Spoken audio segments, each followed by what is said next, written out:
Os Ratos nas Paredes, por H.P. Lovecraft.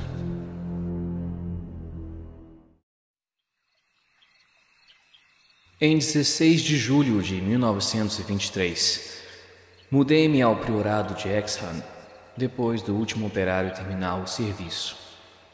A restauração fora uma empreitada monumental, porque do edifício abandonado restava pouco mais que uma ruína em formato de concha. Contudo, como fora o berço de meus antepassados, não deixei a despesa me deter. O local não fora habitado desde o reinado de Jaime I, quando uma tragédia de natureza hedionda, se bem que nunca devidamente explicada, fizera desaparecer o dono, 5 filhos e diversos criados, e afastara sob uma nuvem de suspeita e horror o 3º filho, meu ancestral em linha direta e único sobrevivente da odiada raça. Com o seu único herdeiro denunciado como assassino, a propriedade revertera à coroa e o acusado não tentou se justificar para reaver o bem.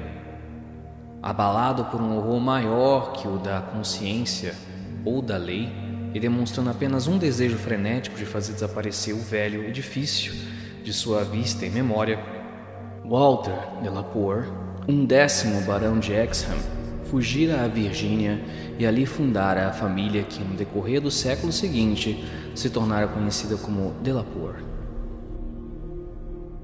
O priorado de Exham ficara desabitado, embora mais tarde anexado à família Norris, e muito estudado por causa da arquitetura peculiarmente composta, que compreendia torres góticas repousando sobre uma estrutura saxônica ou romântica, cujas fundações, ainda mais, eram de uma ordem ou mistura de ordens mais antiga ainda, romana ou mesmo druida, ou símbrico nativo, se as lendas falam a verdade.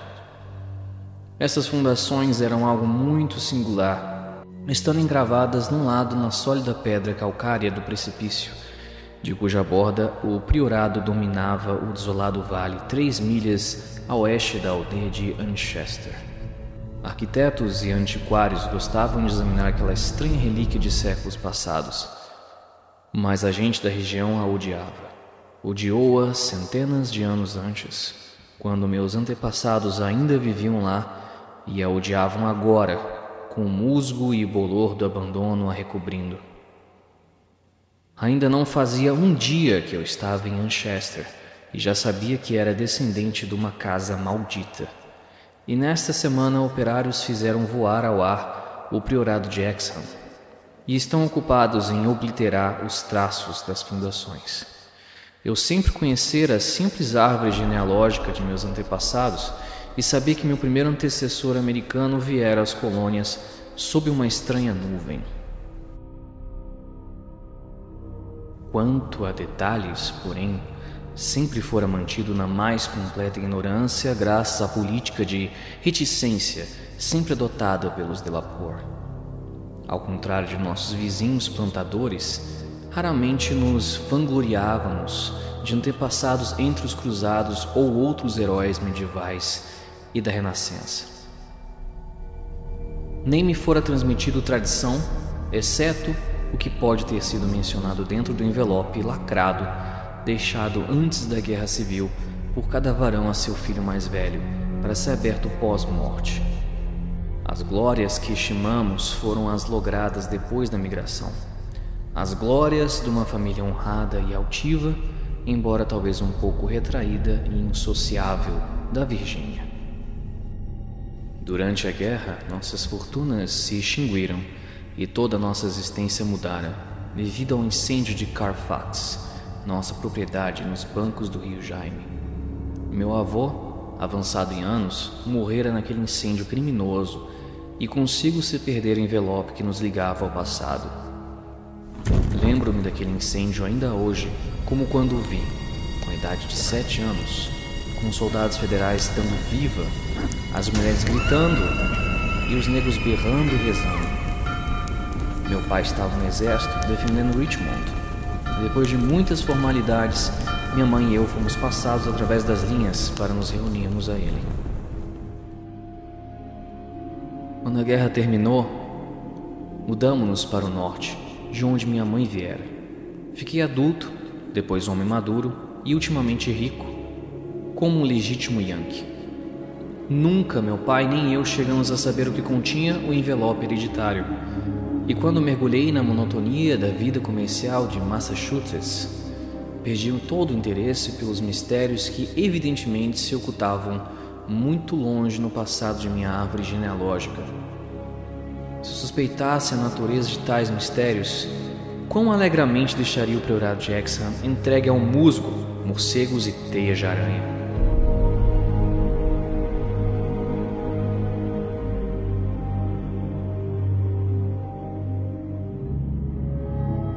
Meu pai morreu em 1904, mas sem mensagem para me deixar, nem para meu único filho, Alfred, órfão de mãe, com 10 anos.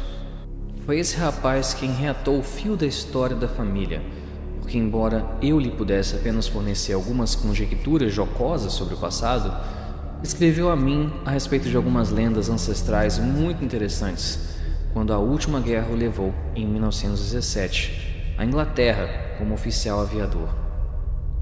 Aparentemente, os Delaporte tinham uma história bastante colorida e talvez sinistra, porque um amigo de meu filho, capitão Edward Norris, da Corporação Real de Aviação, habitava perto da residência da família em Anchester e lhe contara algumas superstições locais que poucos romancistas poderiam igualar em selvageria e incredibilidade. Foram essas lendas que me chamaram definitivamente a atenção à minha herança transatlântica e me fizeram comparar e restaurar o solar da família que Norris mostrara a Alfred em seu pitoresco abandono e se oferecera para o conseguir para ele por uma quantia surpreendentemente razoável, visto que seu tio era o atual proprietário. Comprei o priorado de Exham em 1918, mas foi quase imediatamente distraído de meus planos de restauração pela volta de meu filho como inválido mutilado. Durante os 2 anos que viveu, nada pensei além de tratar dele, tendo mesmo entregue meu negócio de direção de sócio. Em 1921, eu era um industrial aposentado, sozinho e sem fito certo na vida.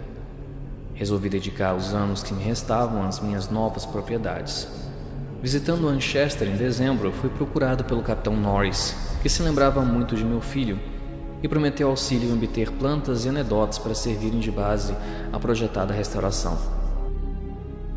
Vi, sem emoção, o priorado de Exham, que era naquela época um amontoado de oscilantes ruínas medievais cobertas de líquen e cheias de ninho de gralha, empoeiradas perigosamente sobre um precipício e despidas de assoalhos, ou outros pertences internos, além das paredes de pedra das torres.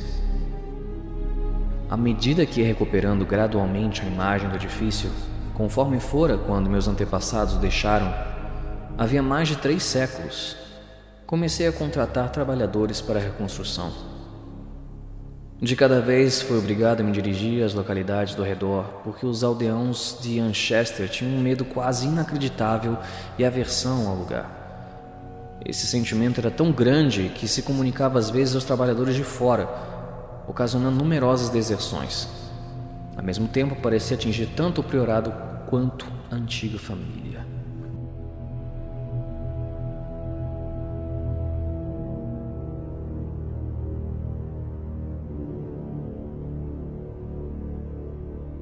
Meu filho me dissera que o evitava um pouco durante suas visitas, porque era um Delaporte, e de repente me achei relegado de todos por motivos semelhantes, até que convenci os aldeãos do pouco que sabia de minha herança.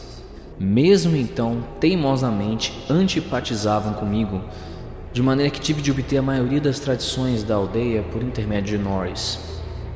O que aquela gente não podia perdoar, talvez, era o ter eu vindo restaurar um símbolo tão odiado por eles, porque, racionalmente ou não, consideravam o priorado de Exham nada menos que um covil de demônios e lobisomens.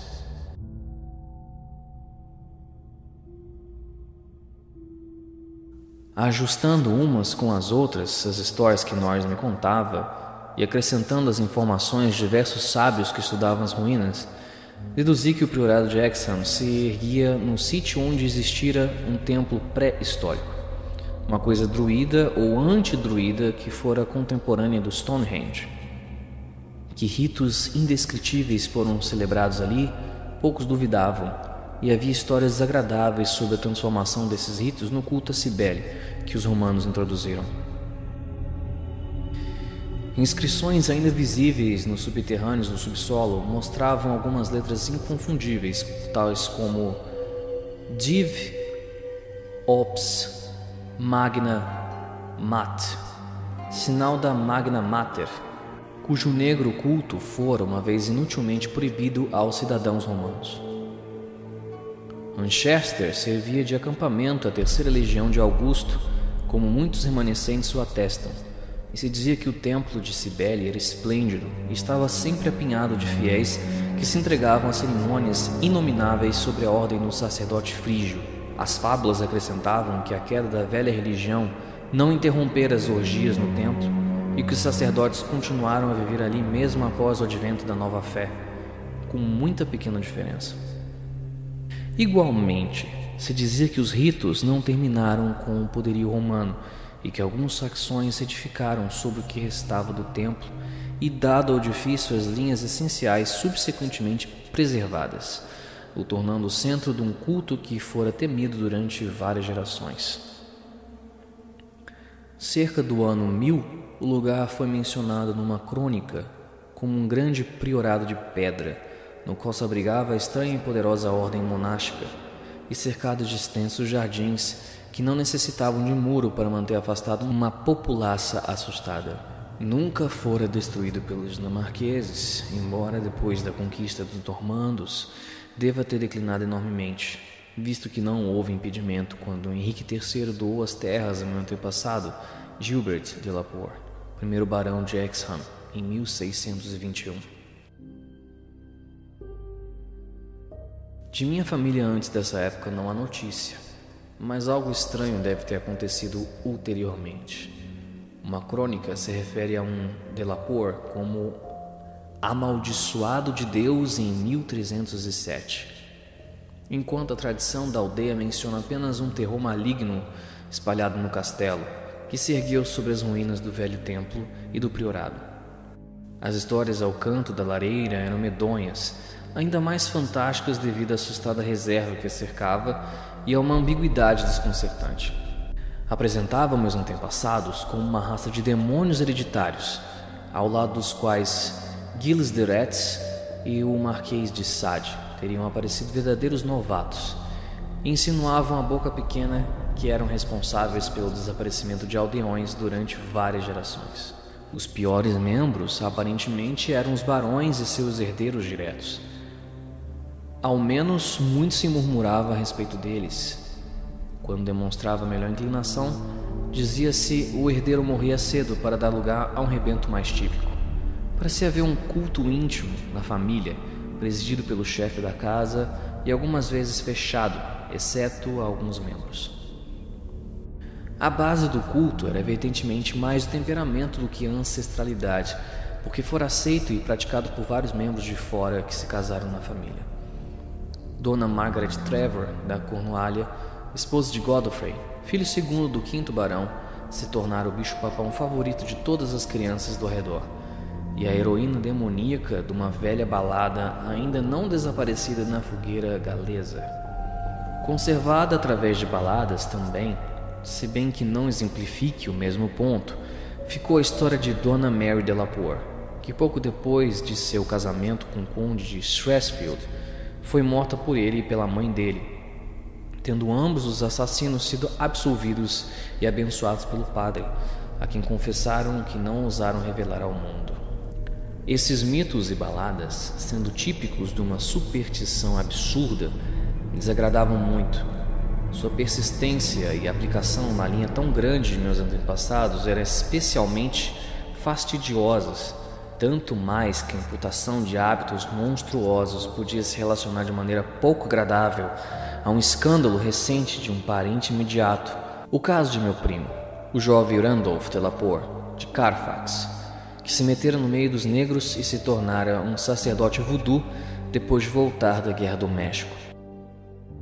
Senti-me muito menos perturbado com as vagas histórias de lamento e uivo escutados no estéril vale varrido pelo vento, que ficava sob o despenhadeiro de pedra calcária, de cheiro de cemitério depois das chuvas da primavera, da coisa branca, ondeante e gemebunda, com a qual o cavalo de Sir John Clave se assustara numa noite, num campo deserto, e do criado que ficara louco com o que vira no priorado em plena luz do dia. Essas coisas eram histórias banais de assombração, e nesse tempo eu era um cético convicto. As referências a camponeses desaparecidos eram menos para desprezar, se bem que pouco significativas em vista dos costumes medievais. Curiosidades indiscretas significavam a morte, e mais de uma cabeça decepada fora publicamente exibida nos bastiões, agora desaparecidos, em volta do priorado de Exham. Algumas das histórias eram especialmente pitorescas, me faziam desejar ter aprendido um pouco mais de mitologia comparada em minha mocidade. Havia, por exemplo, a crença de que uma legião de demônios com asas de morcego celebrava reuniões de bruxaria todas as noites no priorado, legião cuja subsistência poderia ser explicada pela enorme abundância de vegetais bravos plantados nos vastos jardins. E, mais vívido de todos, havia o dramático episódio épico dos ratos, o exército de vermes obscenos em debandada que se precipitara do castelo 3 meses depois da tragédia e o condenara ao abandono. O esguio, pestilento e voraz exército que varrera tudo na frente, devorava caça, gatos, cachorros, porcos, carneiros e até 2 desgraçados seres humanos antes que a sua fúria se apaziguasse. Em torno desse inesquecível exército roedor gira um ciclo separado de mitos, porque se espalhou entre as casas da aldeia e trouxe maldição e horrores em seu séquito. Tais eram as lendas que chegavam ao meu conhecimento enquanto eu, com teimosia de velho, levava adiante a restauração de meu lar ancestral. Não se deve imaginar que essas histórias fossem meu principal ambiente psicológico. Por outro lado, eu era constantemente louvado e animado por Capitão Norris e os antiquários que me cercavam e ajudavam.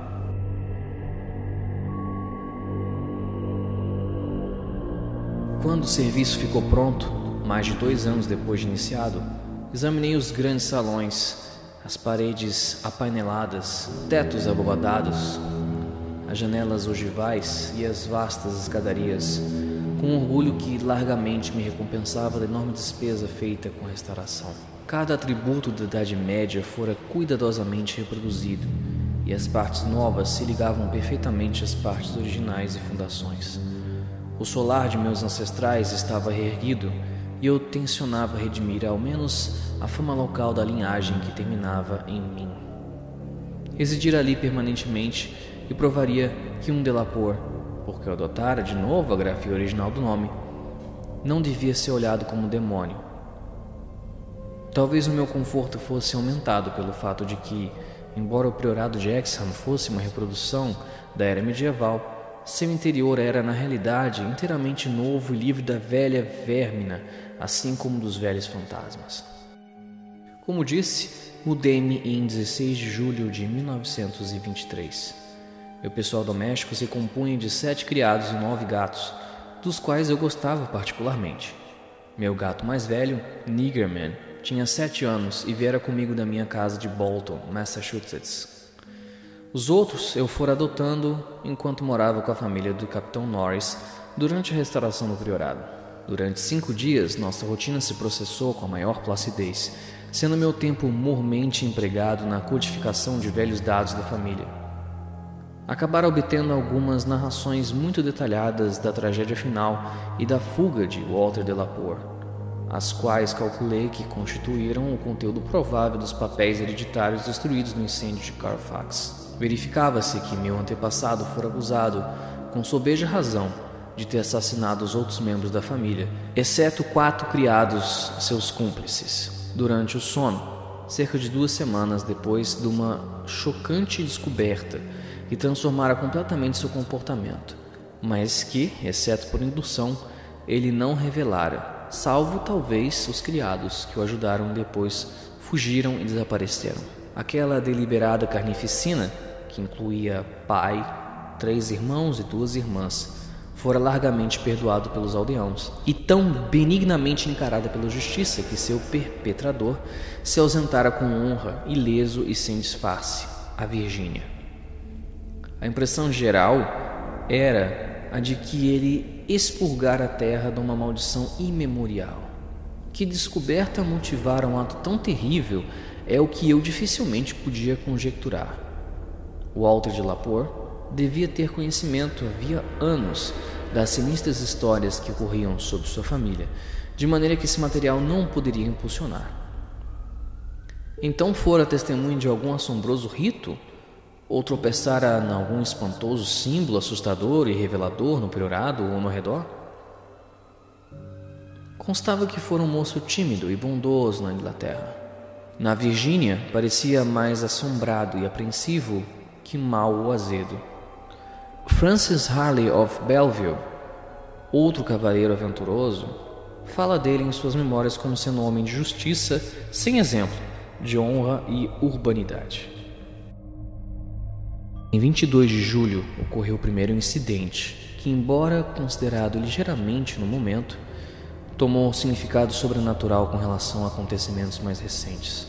Foi uma coisa tão simples que quase passaria desapercebida e provavelmente não seria notada, porque se deve ter em mente que eu estava no edifício, praticamente recente e novo, exceto as paredes, e cercado por uma criadagem bem equilibrada.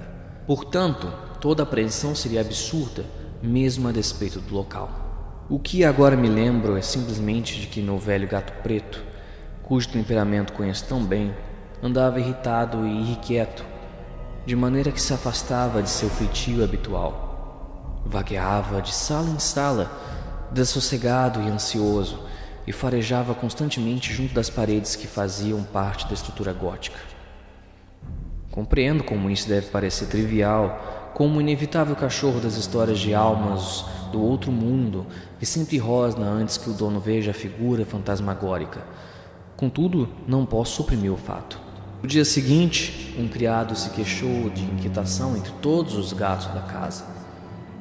Procurou-me em meu estúdio, um salão do segundo andar com arcos ogivais, paredes apaineladas de carvalho preto e tríplice janela gótica, iluminando o desfiladeiro de pedra calcária e o desolado vale. E mesmo enquanto o ouvia, eu podia ver o vulto de Niggerman se arrastando ao longo da parede ocidental e arranhando os painéis novos que recobriam a antiga parede. Disse ao homem que devia ser algum cheiro ou emanação singular da velha alvenaria, imperceptível aos sentidos humanos, apenas afetando os órgãos delicados dos gatos, mesmo através da madeira nova. Isso era o que eu realmente acreditava. E quando o camarada sugeriu a presença de camundongos ou ratos, fiz notar que não houvera rato ali durante 300 anos, e que até os ratos do campo das terras circunvizinhas dificilmente poderiam ser encontrados naquela altura, onde nunca constara que aparecessem. Nessa tarde fui visitar o capitão Norris, e me garantiu que seria incrível que os ratos do campo infestassem o priorado de maneira tão inesperada e sem precedente. Naquela noite, dispensando como de costume o camareiro, me recolhi ao quarto da torre ocidental que escolhera para mim, ao qual se chegava através do estúdio por uma escada de pedra e uma curta galeria, a primeira parcialmente antiga, a segunda inteiramente restaurada. Esse quarto era circular, muito alto e sem revestimento de madeira, sendo forrado com pano de arras que eu próprio escolhera em Londres. Vendo que Niggerman estava comigo, fechei a pesada porta gótica e me despi à luz das lâmpadas elétricas, que tão inteligentemente imitavam vela, finalmente apagando as luzes e mergulhando no vasto leito lavrado e com dossel, tendo o venerável gato um lugar costumeiro junto aos meus pés. Não corria as cortinas e olhava para fora na janela do lado norte, que tinha em minha frente. Havia um prenúncio de aurora no céu. Os delicados rendilhados da janela se recortavam graciosamente sobre o fundo claro.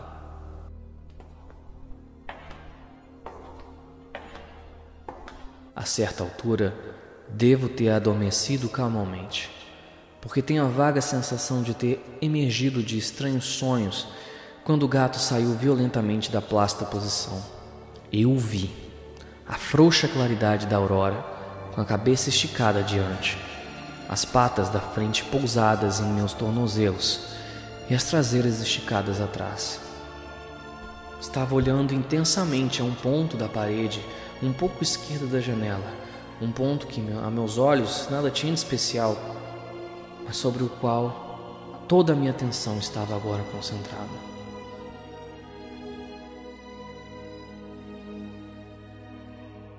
Observando, verifiquei que Niggerman não se excitara em vão. Se o pano de arras realmente se moveu, não posso dizer. Acho que sim, muito de leve. Mas o que posso jurar é que atrás dele ouvi um chiado baixo e distinto, como de um rato ou camundongo. No mesmo instante, o gato pulou agilmente sobre a tapeçaria, arrastando a parte suspeita ao chão com seu peso e deixando exposta a velha e úmida parede de pedra, remendada aqui e ali pelos restauradores, e na qual não se via sinal dos ladrões roedores. Niggerman ficou andando de um lado ao outro junto àquele pedaço de parede, arranhando o pedaço caído do pano de arras e aparentemente tentando às vezes meter a pata entre a parede e o assoalho de carvalho. Nada achou e depois de algum tempo voltou cansadamente ao lugar, nos pés da cama. Não me mexi, mas não dormi o resto da noite. Na manhã, interroguei todos os criados e verifiquei que nenhum notara algo anormal, exceto a cozinheira, que se lembrava do procedimento de um gato, que ficava no peitoril da janela de seu quarto.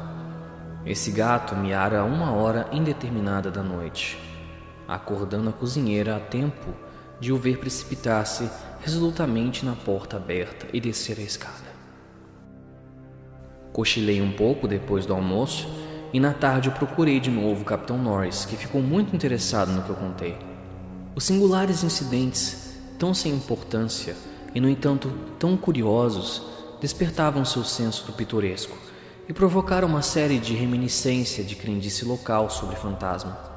Ambos estávamos sinceramente perplexos com a presença de rato, e Norris me emprestou algumas ratoeiras e um pouco de trigo roxo que mandei os criados espalhar em lugares estratégicos quando voltei. Recolhi-me cedo, porque estava com muito sono, mas fui perturbado pelos mais horríveis sonhos. Parecia que estava olhando de imensa altura adentro de uma gruta escura, cheia de imundície até a altura dos joelhos, e no qual um homem de barba branca, em traje de porqueiro, pastoreava seu rebanho de animal flácido e esponjoso, cujo aspecto me enchia de invencível asco. Depois, quando o homem parou, acenando com a cabeça, um formidável enxame de rato começou a cair num imundo abismo e se atirou a devorar os animais e o homem ao mesmo tempo. Fui bruscamente despertado daquela terrífica visão pelos movimentos de Niggerman, que estivera dormindo como de costume atravessado em meus pés. Dessa vez não tive de indagar o motivo das rosnadelas e bufos e do medo que o fazia cravar as unhas em meus tornozelos, inconsciente de minha dor, porque em toda a volta do quarto as paredes ressoavam com um nauseante som, o chiado nojento de enormes ratos enfurecidos. Não havia claridade da aurora para deixar ver os panos de arras, mas eu não estava tão assustado a ponto de não poder acender a luz. Quando as lâmpadas brilharam, vi toda a tapeçaria se agitando horrivelmente, fazendo com que os desenhos, um tanto originais, executassem uma singular dança da morte. Aquele movimento desapareceu quase logo, e o som também. Pulando da cama, tateei a parede com um cabo comprido de um esquentador que estava perto e afastei um pano de tapeçaria para ver o que havia atrás. Nada vi além da parede de pedra, e até o gato perder aquele aspecto tenso que denunciava a presença de coisas anormais. Quando examinei a ratoeira circular colocada no quarto, encontrei todas as aberturas desarmadas, se bem que não restasse indício de que algum fora apanhado e fugira. Continuar dormindo era impossível, e assim, acendendo uma vela, abri a porta e saí à galeria, em direção à escada, para descer ao meu estúdio com Niggerman seguindo em meus calcanhares. Antes de atingirmos o degrau de pedra, no entanto, o gato se precipitou em minha frente e desapareceu escada abaixo. Desci atrás e subitamente percebi, no grande salão embaixo, ruídos de natureza inconfundível. Paredes apaineladas de carvalhos estavam cheias de rato, chiando e roendo, enquanto Niggerman corria de um lado a outro com a fúria de um caçador mal-sucedido. Dirigindo-me ao interruptor, acendi as luzes que dessa vez não fizeram cessar o ruído. Os ratos continuaram o motim, precipitando-se com tal força e clareza que pude finalmente determinar uma direção definitiva a seus movimentos. Aquelas criaturas, em número aparentemente inesgotável, estavam empenhadas numa estupenda migração de inconcebível altura a profundidade incomensurável. Em um momento, ouvi passos no corredor, e logo depois, 2 criados abriram a pesada porta maciça. Estavam percorrendo a casa para descobrir o que levara todos os gatos a um pânico assanhado e os fizera precipitar-se em vários lances de escada abaixo até se deterem, miando diante da porta fechada do subsolo. Perguntei se ouviram os ratos, mas responderam negativamente. E quando lhes chamaria a atenção aos ruídos nos painéis, verifiquei que o barulho cessara. Com os 2 homens, desci a porta do subsolo, mas os gatos já se dispersaram. Mais tarde decidi explorar a cripta inferior, mas no momento fui apenas inspecionar as ratoeiras. Todas estavam desarmadas, embora vazias. Convencendo-me de que ninguém ouvira os ratos, exceto os felinos e eu, me sentei em meu estúdio até amanhã, pensando profundamente e recordando todos os fragmentos de lendas que conseguira desenterrar referentes ao edifício que eu estava habitando. Dormi um pouco nas primeiras horas da tarde, recostado numa confortável cadeira da biblioteca que meu plano medieval de mobília não conseguira abolir. Mais tarde, telefonei ao Capitão Norris, que veio e me ajudou a explorar o subsolo. Não encontramos algo desagradável, se bem que não pudéssemos reprimir um estremecimento ao nos lembrarmos que aquelas abóbadas foram construídas pelas mãos dos romanos. Todos aqueles arcos baixos e pilares maciços eram romanos. Não o romanesco desfigurado dos saxões, mas o severo e harmonioso classicismo da era dos Césares. De fato, nas paredes abundavam inscrições familiares aos antiquários, que repetidamente exploravam o local, tais como P. Getai, Prop, Temp, Dona e L.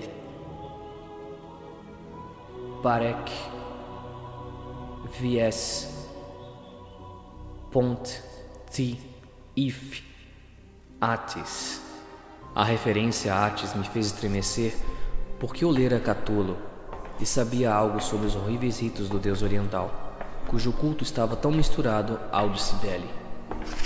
Norris e eu, à luz de uma lanterna, tentamos decifrar os desenhos singulares e meio apagados de certos blocos de pedra, irregularmente retangulares, geralmente considerados altares, mas nada conseguimos.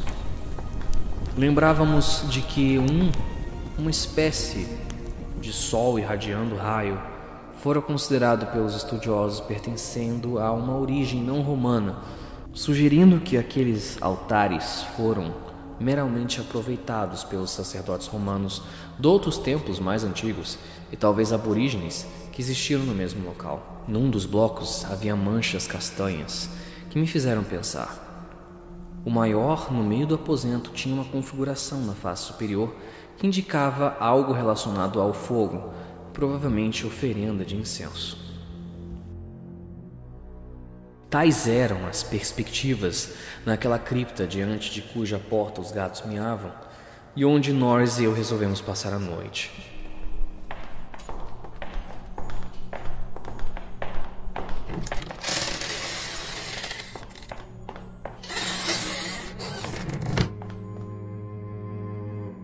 Mandamos os criados trazerem enxerga, a quem dissemos para não se importar com demonstrações noturnas dos gatos. E Niggerman foi admitido, tanto para auxiliar quanto para nos fazer companhia. Resolvemos conservar a grande porta de carvalho, uma reprodução moderna com fenda para arejamento, hermeticamente fechada. Feito isso, nós nos recolhemos com as lanternas ainda acesas para esperar o que pudesse acontecer.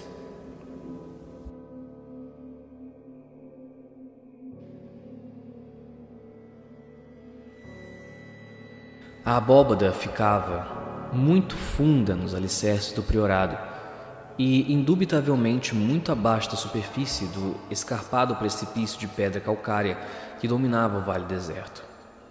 Que ela fora a meta dos ratos brigões e inexplicáveis, eu não tinha dúvida, embora não pudesse dizer o motivo.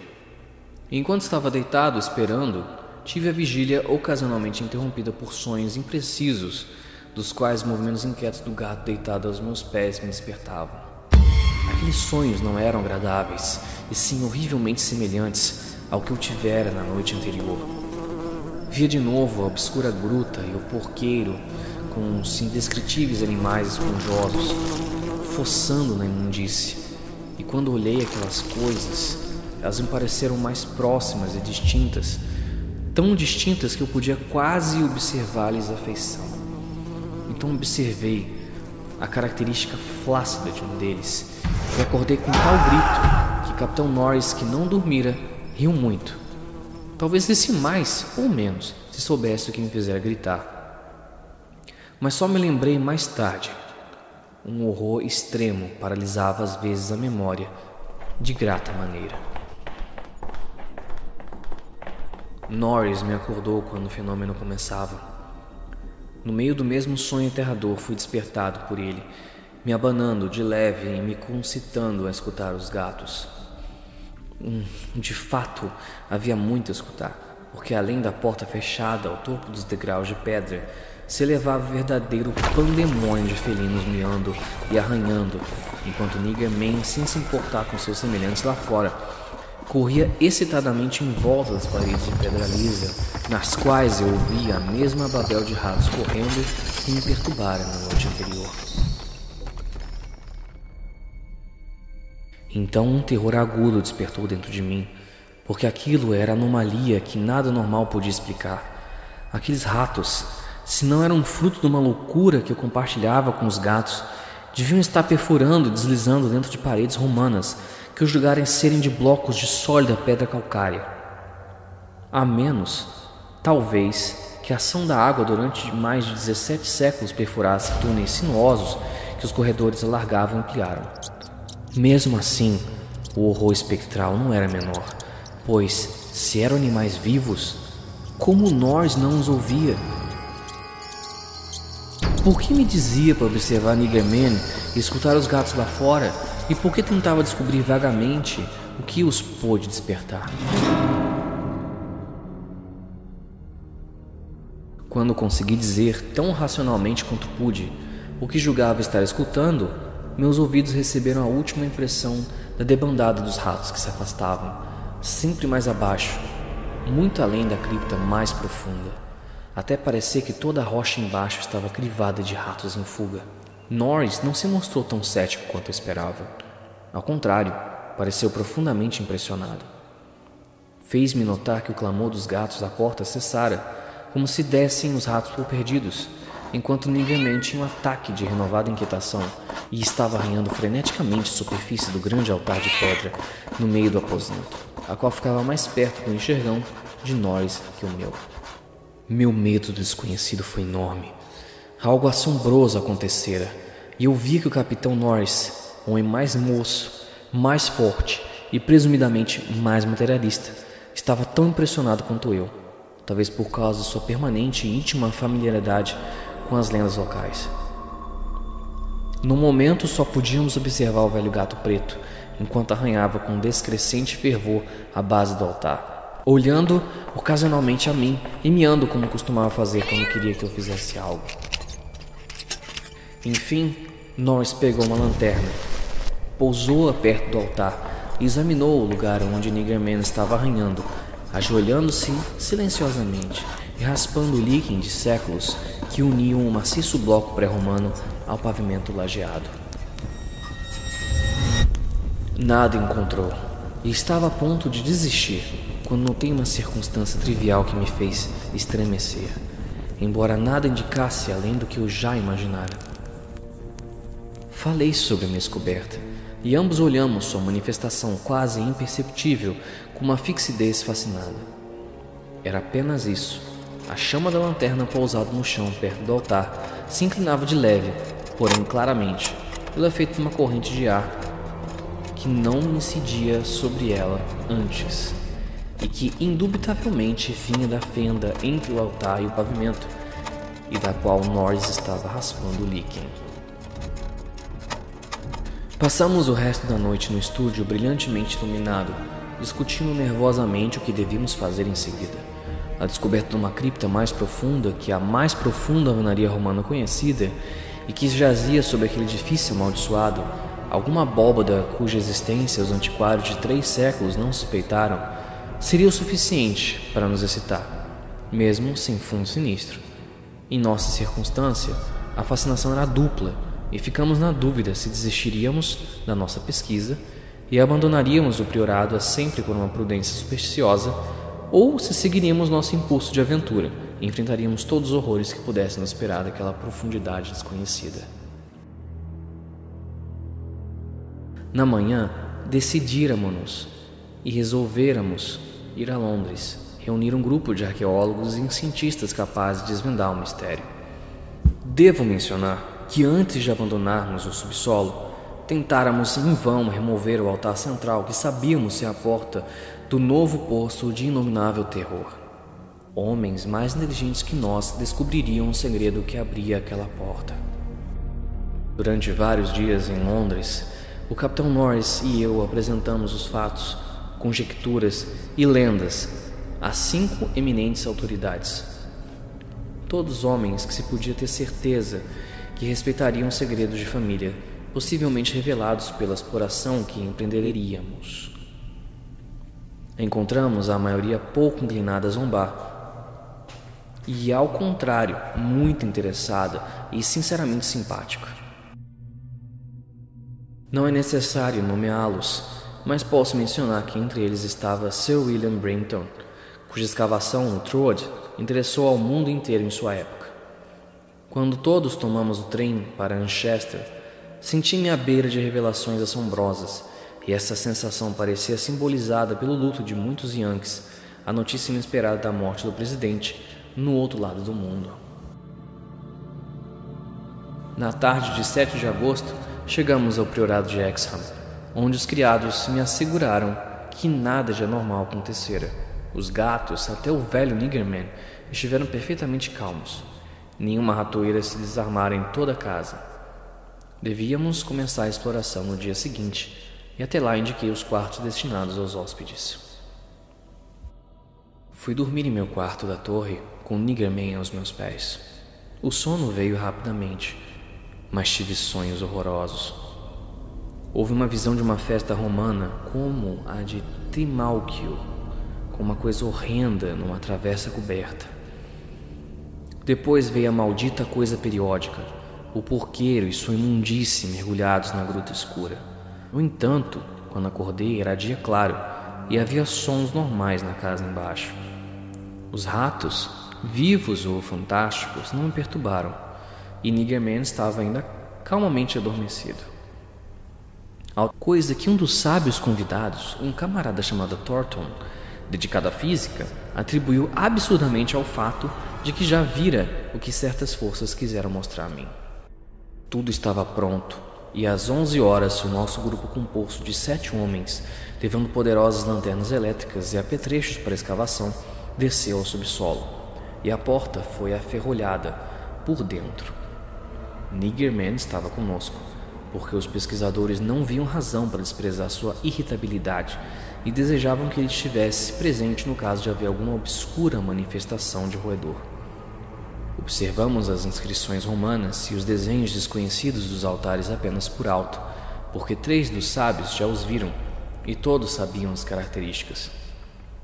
Nossa atenção se concentrou no monumental altar do centro, e dentro de uma hora, Sir Guilherme Brinton o fizera girar atrás, balanceado por algum contrapeso invisível.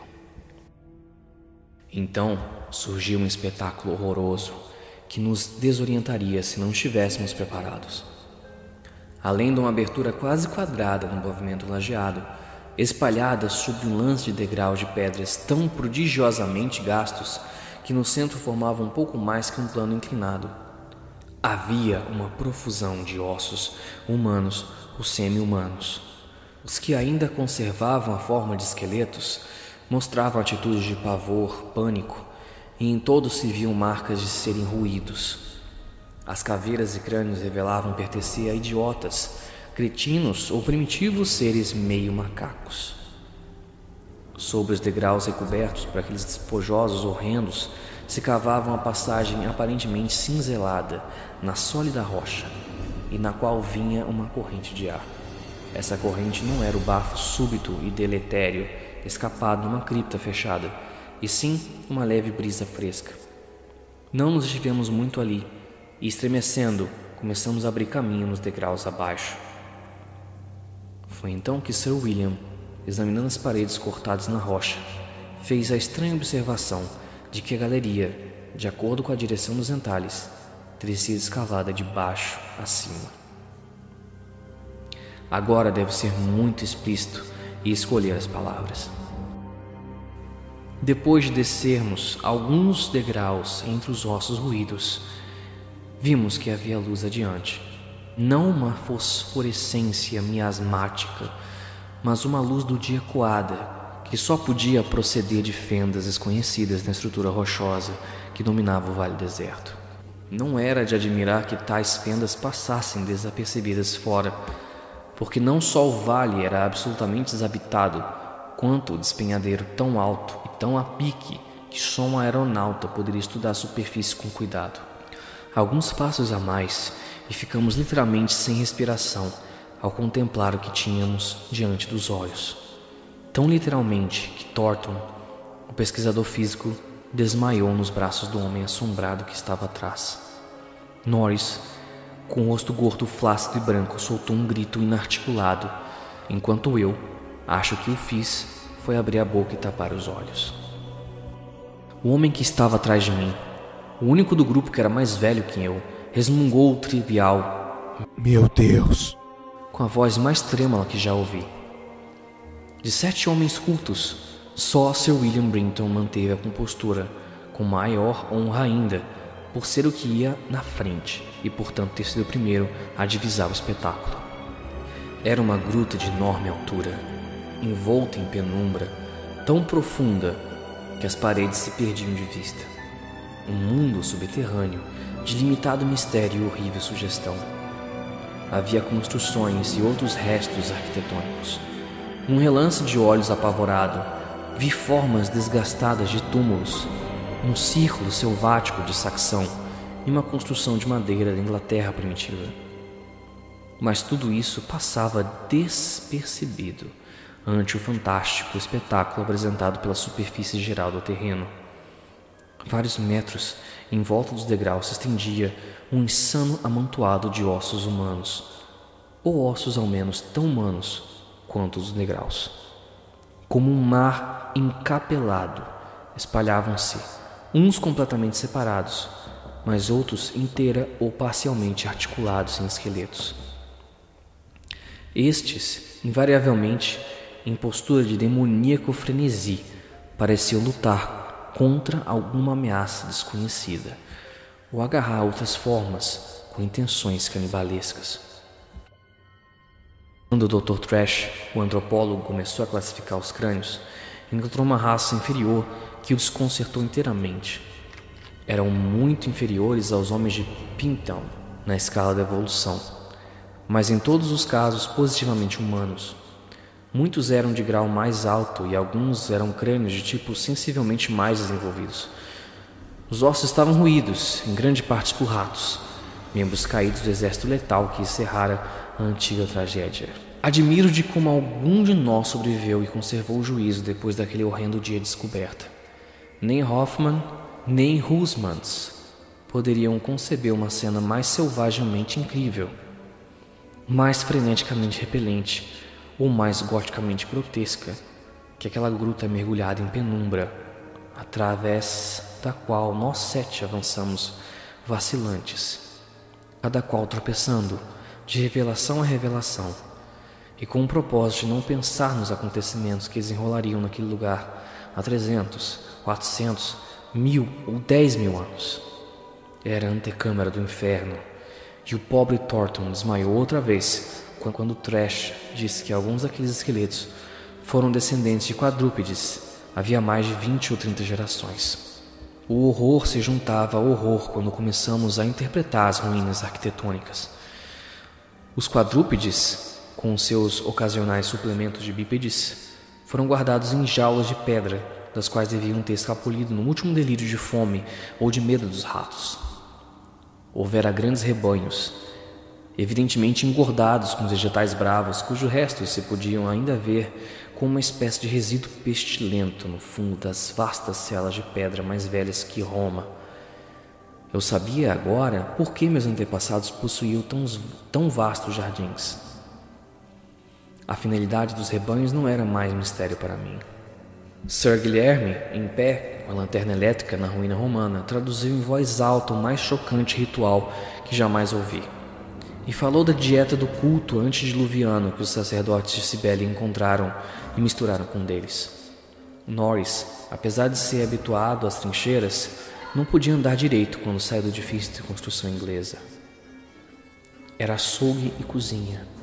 Já esperava isso, mas era demais ver utensílios familiares ingleses no meio daquilo, e ler grafia familiar inglesa ali, alguns escritos datados de 1610.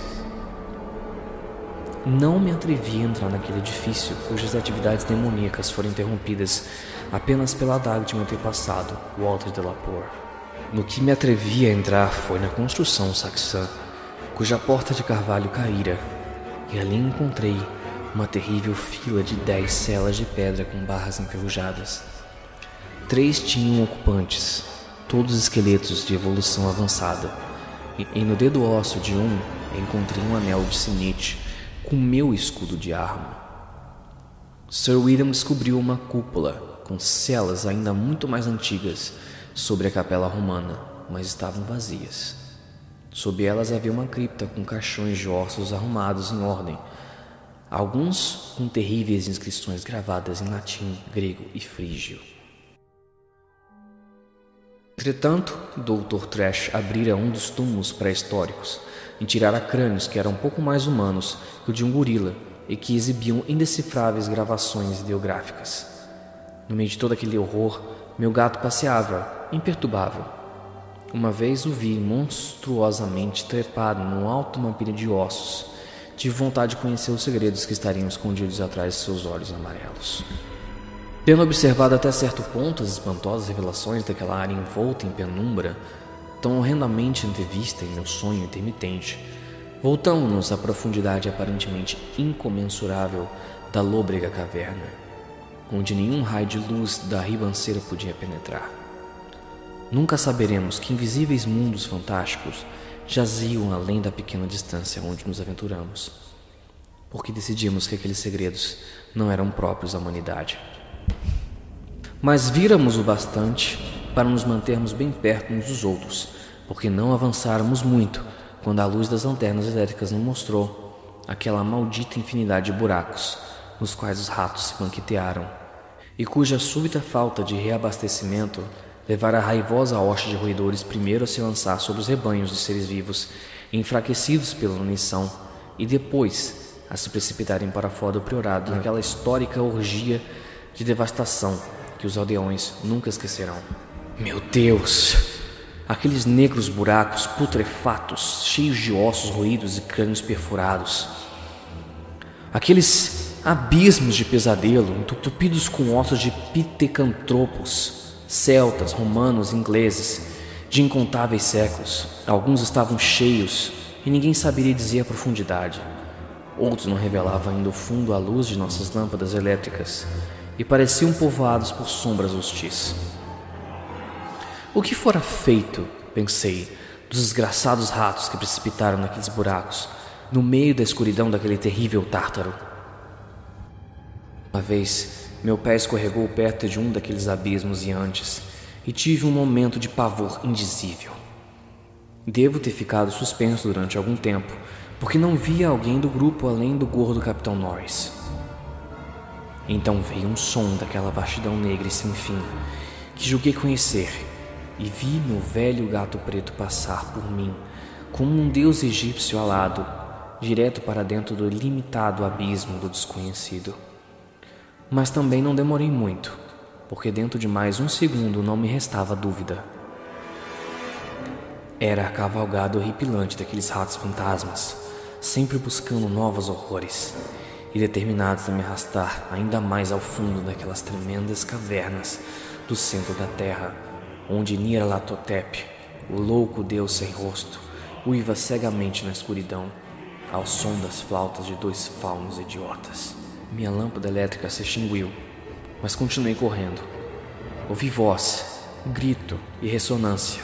Acima de tudo se erguia aquele tropel implacável, insidioso, se erguendo pouco a pouco, como um cadáver rígido sobre um rio oleoso que corre sobre pontes intermináveis de ônix a um mar negro e pútrido. Algo pulou sobre mim, macio e mole. Devem ter sido os ratos, o exército viscoso, nauseante que se banqueteia com mortos e vivos. Por que não comeriam gelapor, como os de por comiam coisas proibidas? A guerra devorou meu rapaz, diabos levem a todos. E os Yankees comeram Carfax com chamas, e o Gran Senhor Delapor e seu segredo. Não! Já disse que eu não sou aquele demônio pastor de porco na caverna crepuscular. Não era o rosto gordo de Edward Norris naquela coisa balofa e asquerosa. Quem diz que sou um Delapor? Estava vivo, mas meu filho morreu. Pode um Norris ficar na posse das terras de um Delapor? É voodoo! Aquela víbora malhada, maldito sejas, Thornton! Eu te ensinei a desmaiar com medo do que vim. Eu te ensinei a desmaiar com medo do que minha família fazia. Te sangrarei, miserável. Ensinarei o que é bom.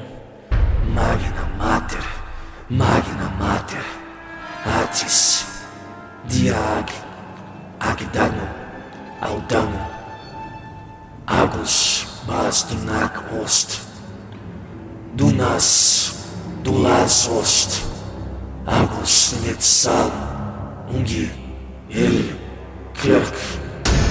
É o que dizem que eu dizia quando me encontraram na escuridão depois de 3 horas.